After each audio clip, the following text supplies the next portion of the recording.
संतांना जात नसते आणि संत कधीही आपल्यामधनं जात नसतात.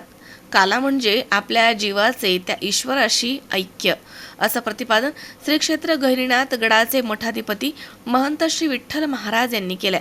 जामखेड शहरालगत असणाऱ्या जमादारवाडी येथील श्री संत वामनभाऊ गड या ठिकाणी सुरू असलेल्या अखंड हरिनाम सप्ताहाची श्री क्षेत्र गहिनीनाथ गडाचे मठाधिपती महंत श्री विठ्ठल महाराज यांच्या काल्याच्या कीर्तनानं शनिवारी सांगता झाली आहे. यावेळी आपले विचार त्यांनी मांडले आहेत. यावेळी पंढरपूरचे बाबूराव महाराज वाघ या ठिकाणी उपस्थित होते. संत वामनभाऊ महाराज यांच्या पुण्यतिथीनिमित्त श्री क्षेत्र गहिनीनाथ गडाचे मठाधिपती महंत श्री विठ्ठल महाराज यांच्या मार्गदर्शनाखाली गेल्या 9 वर्षांपासून जमादारवाडी इथे भव्य सप्ताहाचं आयोजन केलं जातं. महंत विठ्ठल महाराज यांनी जगद्गुरू तुकोबाराय यांच्या मै भुली घरजानी बाट गोरस बेचने आये हाट या अभंगावरती कीर्तन केलंय. ते म्हणालेत की संतांना कोणतीही जात नसते. संत वामनभाऊ महाराज यांची हजारो ठिकाणी पुण्यतिथी साजरी होते. आपल्याला मनुष्य जन्म मिळाला, आपण भाग्यवान आहोत, कारण याच जन्मात ईश्वर प्राप्ती करून घेता येते. त्यासाठी ज्ञानोबाराय तुकोबाराय यांच्या विचारावरती चाललं पाहिजे. मनुष्य जन्माला येऊन ज्यांना परमार्थ करता आला नाही त्यांचं जीवन निरर्थक आहे. प्रत्येकानं आपापला स्वतःचा उद्धार करून घेतला पाहिजे, कारण शेवटी कोणीही आपल्याला उपयोगी पडत नाही. अगदी शरीर सुद्धा आपली साथ सोडून देतं. कोरोनामधनं हे सर्वांना शिकायला मिळालं. तरीही अनेक संतांचे दाखले पुरावेप्रमाणे श्लोक आणि ज्ञानेश्वरीच्या ओव्यांमधनं विठ्ठल महाराज यांनी वरील विषयी जमलेल्या श्रोत्यांना अतिशय उत्तमरित्या मार्गदर्शन केलंय. काल्याच्या कीर्तनाविषयी बोलताना ते म्हणालेत की काल्याच्या कीर्तनामध्ये कीर्तनकारांना मर्यादा असतात. काल्याच्या कीर्तनात केवळ भगवान श्रीकृष्णाचं चरित्र वर्णन करायचं असतं. अन्य कोणतेही विषय या वेळेला घालायचे नसतात.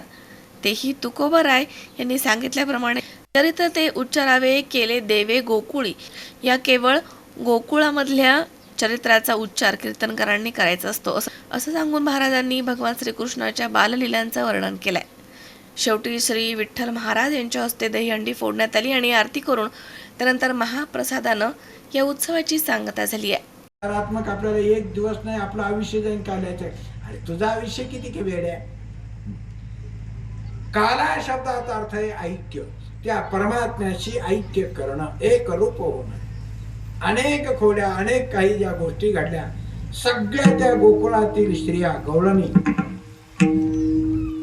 यशोदा मातेला सांगू लागल्या, यशोदे आवरे आवरे आपुला हरी आम्हा दुर्बळाची केली चोरी. आजही आपण दही जरी कित नसलो तरी ते भिकाऱ्याचं का होईना, ते येड्या वाकड्याचं का होईना दूध काढून जातोच नाही कायला. शेतकरी जोडधंदा म्हणून का होईना. आता पहिलं तिकडची पद्धत जिथला हा अभंग ज्याचं वर्णन केलंय कृष्ण परमात्म्याचं, तिकडले म्हणजे मथुरेतला गोकुळातला हा तिथला वृंदावन नाही, मथुरा हे गाव आहे आणि गोकुळ ही छोटीशी वस्ती आहे, वाडी आहे मथुरा गावाखाली. त्या वाडीतले आजही मोठे सकाळी जवळचे गाव पाहिले की जामखेडमध्ये हजर. सकाळीच 8 वाजता चहा प्यायला जामखेडमध्ये, इथं फिर तिथं फिर तिथं फिर चालले संध्याकाळी गाव. मोठं गाव असलं की चालले त्या गावात पुढे. हे तिथलं वर्णन आहे. त्या सगळ्या गवळणी म्हणतात आमचा दही दूध प्रपंच चालायचा कसा. यशोदे आवरी आवरी आपुला हरी आम्हा दुर्बळाची केली चोरी. आता एखाद्या बाईने सांगितलं तर ठीक आहे म्हणता येईल, पण 1 नाही 2 नाही सगळंच गाव उठलं, सगळ्यांनी सांगितलं. एवढा वरच्या तेव्हापासून वरच्याची पद्धत होती बरं का, आता नवीन नाही. मिळवणी गवळणी ते ती यशोदे गाराण, त्या वेळेला यशोदा मातेकडे गाराण. शेवटी परमात्म्यानं सांगितलं तुला आता रानात जावं लागेल. परमात्मा म्हणतात आई तुझी इच्छा आहे ना, उद्यापासून उद्या जाईन मी राणा सवे घेऊन गोधना. सगळ्या गड्यांना सांगितलं हे बस झालं आपलं काम झालं, पुढचं काम बघू आता. हा पुढेही बहुत करणे आहे.